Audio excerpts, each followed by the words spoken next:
Today, we are going to make some grass. No, I'm not in Colorado, so it's not going to be that kind of grass.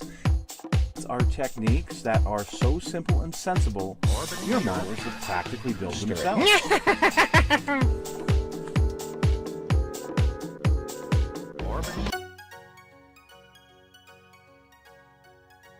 Hello folks, it's Mad Dog Merv.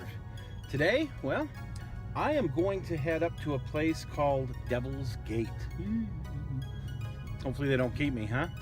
And I'm also going to go to, I think we're going to go visit Piedmont, Wyoming.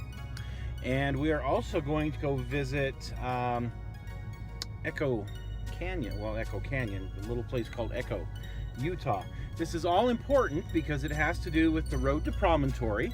It has to do with the Union Pacific's, specifically the Union Pacific's road to Promontory, and how in the last week of, the last week before the Golden Spike was driven, how they had some difficulties getting there to the site. So let's go investigate some of those areas and talk a little bit about the road to Promontory, Union Pacific side.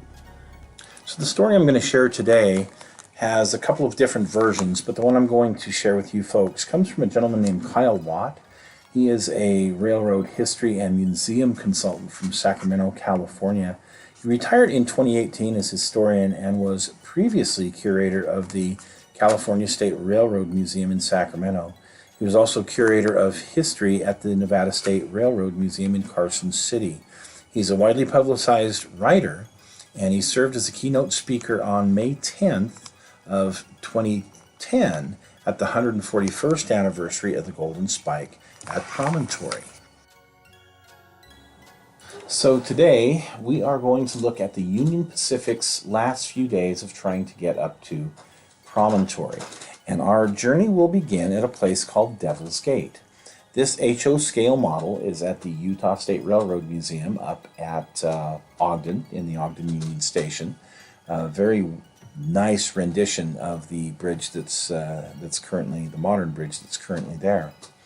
We're going to drive to this area, and unfortunately it's hard to access, so I have to take a real quick picture as I'm going down the freeway, and here you go. This is what it looks like just a few weeks ago.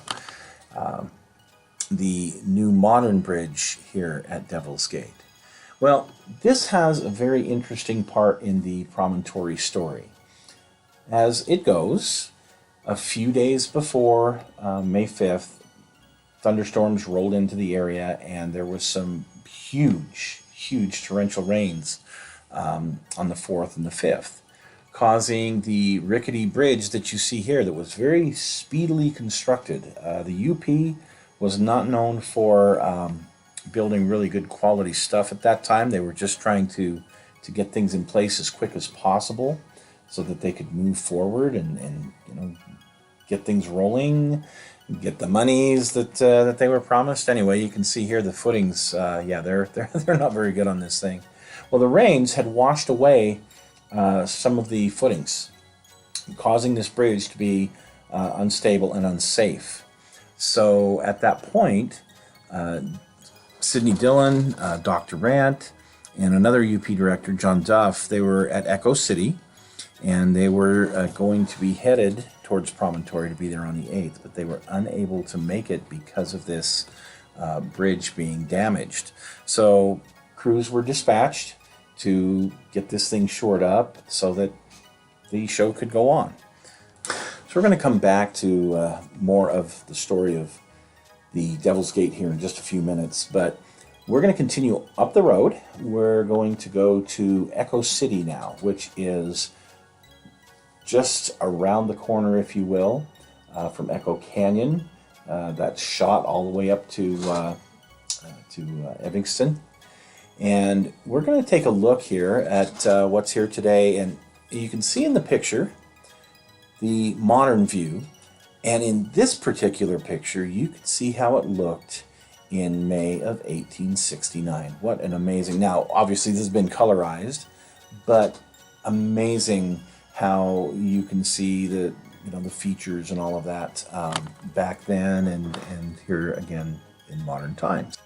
Take a second here and look around a little bit. This is again looking towards the, if you turn to the left just around the point there, you'll head up Echo Canyon, and this is Echo, and looking back down Weber Canyon.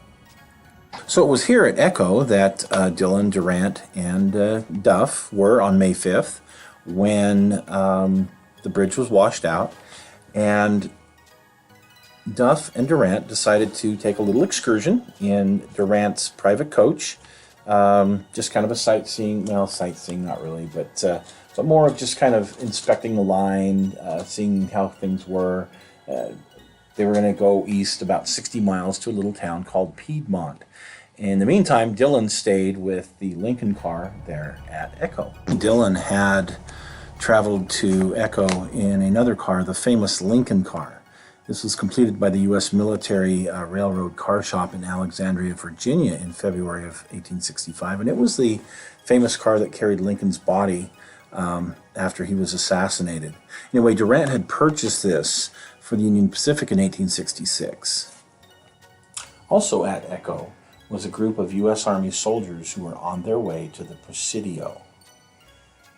The officers' wives were invited by Dillon to enjoy the comforts of this car.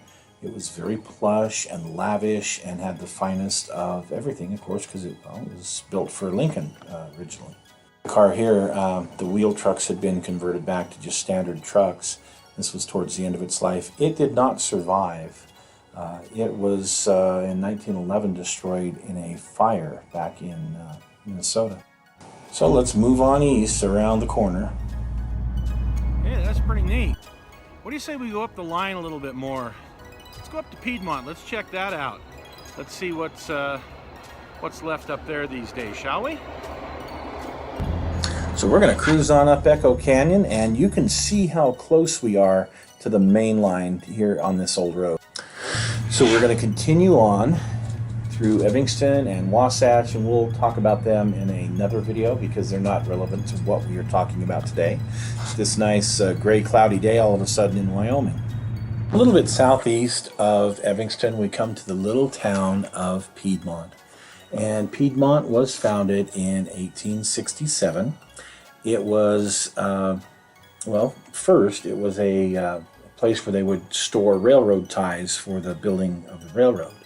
But later, a well was dug, found to be water was plentiful in that area, so they built a water tower, and it became a major supplier of wood and water for helper engines that were needed for the hills in the area.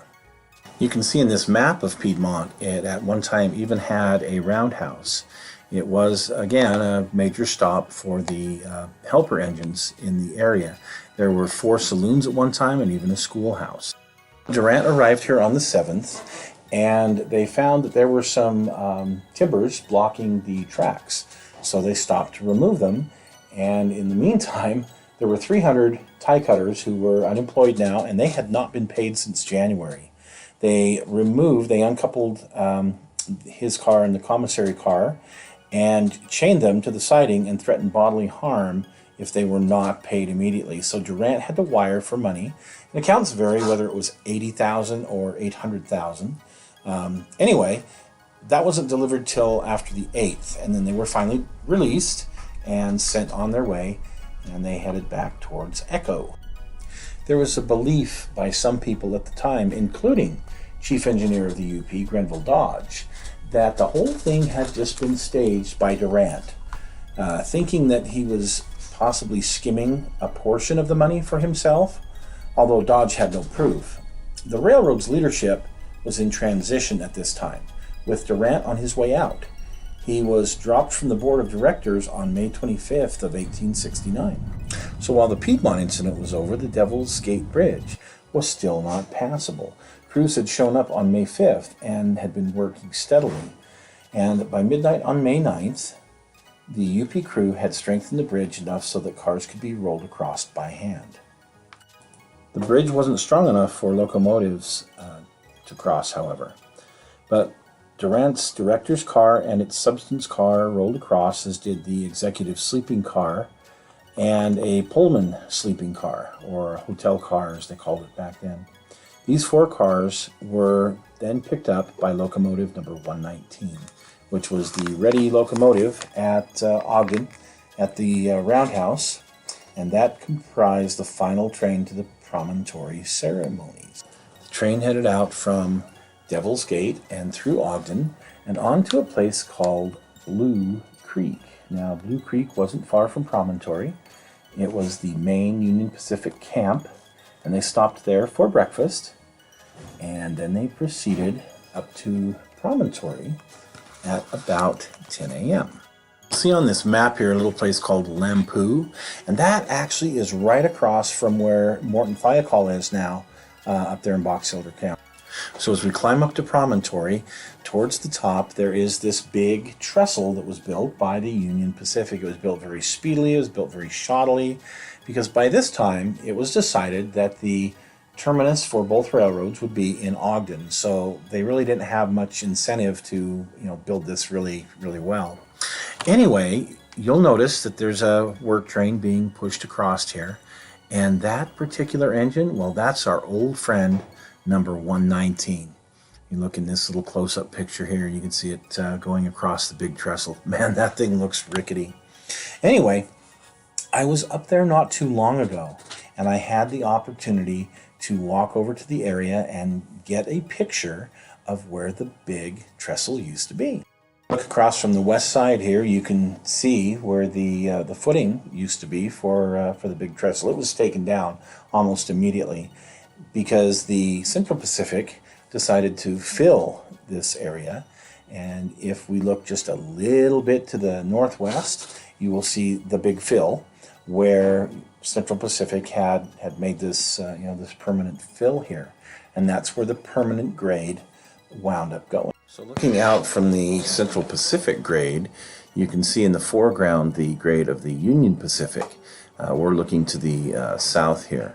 The main road going to Promontory is also there in the foreground. And right after the big fill, here is the cut, the final cut that heads up to the plain there at Promontory, and very, very narrow by today's standards. Anyway, so just after you get past this point, you get out to the plain, and here is a wonderful colorized picture of Promontory shortly after the driving of the spike and the freight cars that were there. Anyway, Promontory was quite a hub for a very short period of time, but it wasn't long before the main connecting point was moved to Ogden, and so that's where CP went all the way to Ogden. And this is what Promontory looked like just shortly days after the driving of the spike. So anyway, we're going to be checking out the Central Pacific's journey here pretty quick. Oh, that was a pretty fun day. Really interesting how the little details of how they got to Promontory the last few days. So join us next week, because next week we're going to look at the CP's journey to Promontory, at least about the last week of that. So stick with us, and we'll see you next week. Thanks for joining us.